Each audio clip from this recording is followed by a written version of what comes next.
Conversation by Julie Benetti and Susan Barbaro is a production of EI Publishing in association with EI Alliance, copyright 2018.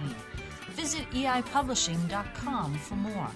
Music for this series is courtesy of New Threads, copyright 2018, from their self-titled album, available now. Here we are back streaming live. The editors of EI Publishing offering you a podcast right now, live about randomness. And that's pretty ironic. And how is that defined by randomness if it's not really randomness, since we're planning it because it's about randomness? So you were an inspiration for me to choose to do randomness because we talk quite a bit about chaos and order and, entropy, which is going from one to the other, and a lot of different quantum physicists' theories. Mm-hmm. But you seem to like randomness and chaos. So I wanted to ask you why. I like it because it's just random, No, the real truth of it is we started talking about how there was a Frasier episode on one night, or a Seinfeld episode. And I thought, I have all these DVDs of Seinfeld. I could just watch them anytime I want. And they're up there, and it's great having them, and I can see the whole series if I wanted to binge watch. Yet, for some reason, I really have that inkling to turn on the TV and see which episode is on tonight because of the randomness of it. And we started into a conversation about that. And there was some kind of feeling. I don't know if it's like you're what do they call it? You're pulling the slot machine or something to see what occurs. Mm-hmm. But when I often see what episode of Seinfeld is on, I say, aha, that relates to the day. Mm-hmm. And somehow it really does. And I think in a way, with my interest with randomness and with quantum physics and energy and everything that we talk about, it's kind of neat because that episode interjects into often what was occurring that day for me. And I think, how did that happen? So would it be fair to say that you're also, it's your way of kind of connecting with the energy? It's, because the energy is going to connect with us all at some point. Yet if you move with randomness, I kind of feel like you're giving the energy kind of a little bit of like a step up, like you're kind of helping it a little bit. Well, I agree. It's like you're inviting the energy to the table with you. And so, the younger generation of nowadays, we've had so many conversations that, it's an amazing group of people, but, every generation seems to have their, I'll say, dysfunction. We all grow up. I mean, our generation, we talk about our parents. Parents weren't there, and all the things that you did, they never knew. Right. And then, of course, this generation has, certain things.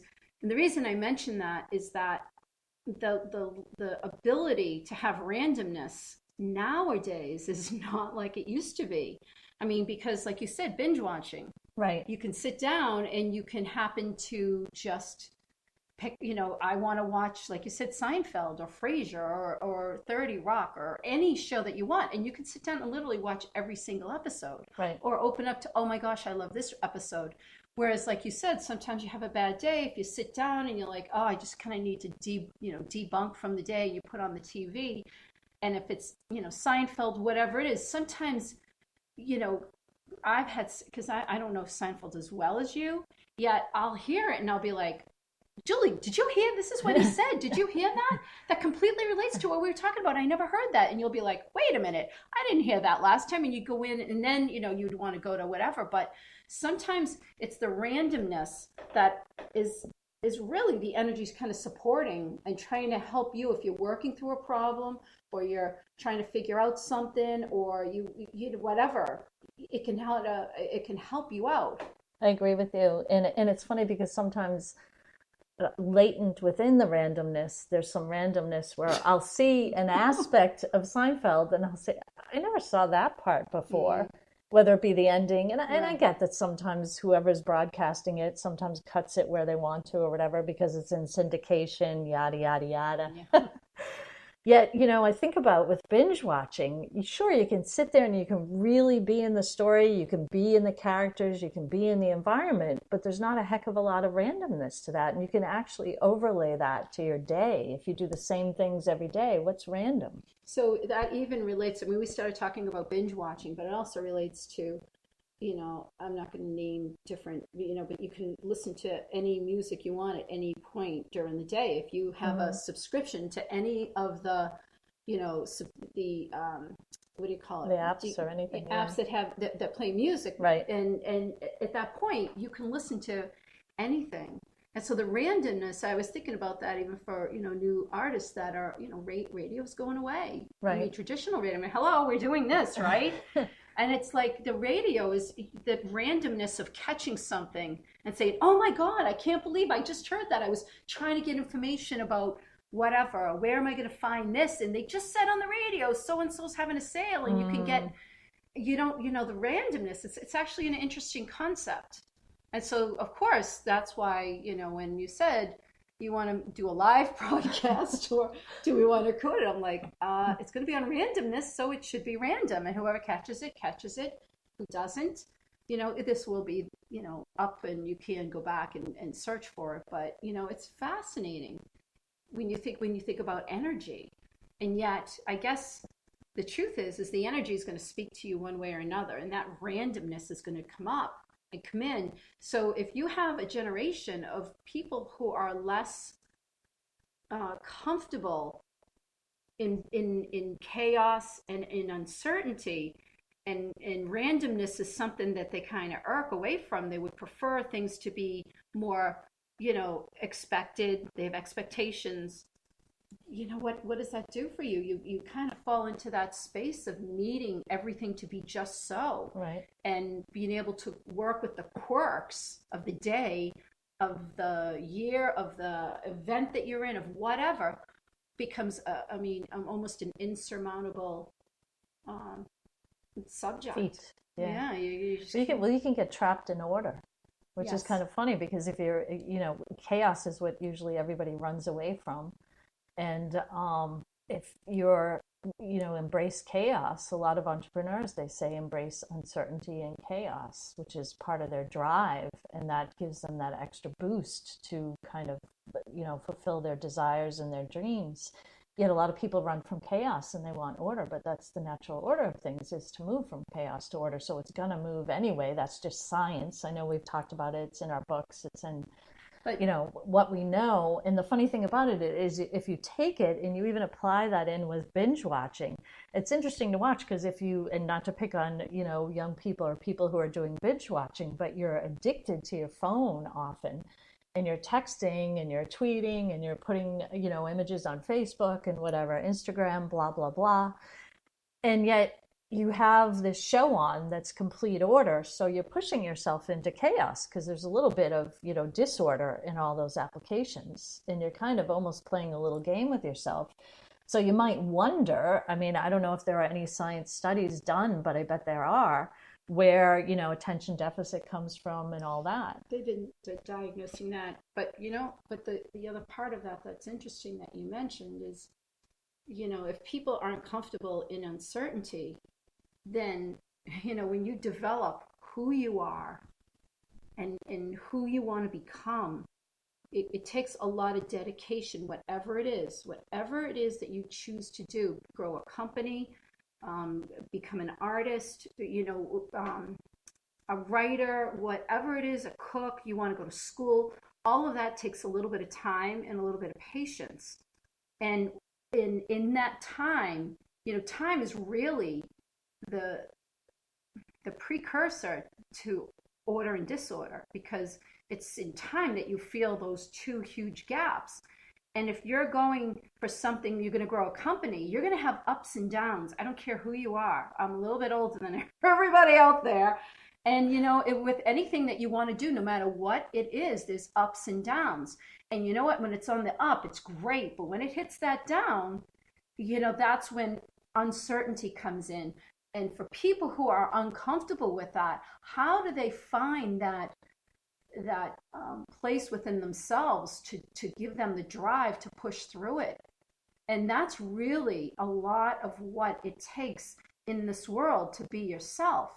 The drive isn't outside forces, it's within yourself to stay with it and believe in it. And if you're uncomfortable in uncertainty, how do that then it's like, again, I'm going to go back to this huge thing to work through. And wouldn't it mean that everybody who's when they're 16 years old and they have hit songs and they're multimillionaires and they've got cars and they've done, that's it. And if you're not that person, then you're a failure. And I think that's the saddest part of all of this is that it takes, in life, you have your ups and your downs, and it's not because something's wrong or you don't deserve it. It's because that's part of the growing that you need to go through to experience and to make yourself better. We all have to. And if you're not comfortable in the slightest bit of uncertainty, you run from it. Right. And that's also finding balance in the up and the down. And, the beautiful thing about randomness is that, you can still find synchronicity in it. And you can still, that's very, very alluring because there's a multitude of energy in that. And what occurs if your awareness kind of moves with that rather than, oh crap, I'm uncertain about what I'm going to do, where I'm going to go, what's going to happen. There's a beautiful rawness to that energy that just has complete possibility and complete potential for anything to occur that you can react to or enact with or just be with. I agree with you. My question, because I always have questions. I always have questions, and I don't ever let anything just slip by, is when you've been accustomed to everything being relatively certain, having expectations, either they're met, and if they're not met, things occur that then they become, palliative in terms of, okay, well, we'll make it through this. How does one find that? How does one find that comfortableness in uncertainty, especially when you haven't been able to practice it? Sometimes those things that feel the most uncomfortable become comfortable after you wear them for a while. So when, if you have that, it sounds like what you described sounds like, I'm going to go into the word, a pattern. And if you have awareness of that as a pattern, and you veer off of it a little bit, you take a left instead of a right in what occurs. It's not what occurs every day, but it's something different. That's a first step into an uncertainty. It could be a tiny little step. It could be a huge step into uncertainty. So for me, the only thing I go to is because I ask the question and I go to where I go and I listen to what you say. And then I say what feels right about that, what can I relate to. And the only thing I get when that happens is you have to almost have that, they say blind faith and trust. And, there's a lot of things in my life that is through the randomness that things worked out. The things that I planned and I trust, I won't say trusted, but the things I planned and I worked towards and it has to be this way, things worked out. But, if I just kind of stayed out of it a little bit more, they might have worked out even better and stronger. And it's when times occurred in my life when I had no control over anything that things worked out in ways I could never have imagined. And that's really cool. That's being in possibility. And yet, the funny thing is, of course, we're all trained, to just, this is the way it is, this is how it should happen, this is what you have to do, this is the process. And you really have to kind of push a lot of that away and find your own truth and how it works for you and get into a point of clarity. And the key to that, because I always go to it, is you have to find who you really are. And that, my friends, is the biggest challenge for all of us here, because then you have to accept that you don't fit in. Because none of us fit in. Right. Yet we all belong. Right. So that's the dichotomy, but it makes perfect sense. None of us fit in. We were not meant to fit in. And when you start to embrace that and you have compassion and love for yourself, well, by default, you have compassion and love for others. And you realize that we all fit in, but we're not supposed to be the same. Right. And then when once that occurs, then I think you can be more comfortable with randomness and uncertainty. Right. And the beautiful part from what you just stated, which was beautifully synopsized, was that to go just a little bit further is that we're all connected. So when that occurs, just even understanding that we're all connected. I mean, of course we're all connected. We all belong together. We all. Yeah, but sometimes life doesn't feel that way. Yeah, sometimes I know. you're around I and know. it doesn't feel like that. And that's where you have to look outside and you have to know that that's not all that there is. There's more that we don't understand. And then that goes into the faith. And then, one thing I've always said is, can always trust the energy. Energy always has your back. And sometimes because it's not doesn't appear with a face. It doesn't appear with, eyes and a nose that we don't believe it's real. Yet I always go to the wind. The wind you don't see. You don't even know the wind's out there until either you step in it or you see trees moving. You can't see wind. But, I realized that funnel cloud is the only thing. The wind is the one thing that can pick up the ocean. So, you don't see it, but, it does. And that's I understood in science with the tsunami. It's the winds that are picking up the water and created it, whatever. I don't want to get into a science because I can't discuss it that well. So, but it's, it's just amazing. And it's like, if I sit there and I think about that and I think about who we are and where we are and what makes sense and what doesn't make sense, I can somehow find that within me to be okay with the uncertainty and trust a higher energy. So a lot of good stuff in this live broadcast, and embracing randomness can lead to incredible possibility, and embracing uncertainty as well. And sometimes it's little steps, big steps, however it occurs based in your own truth.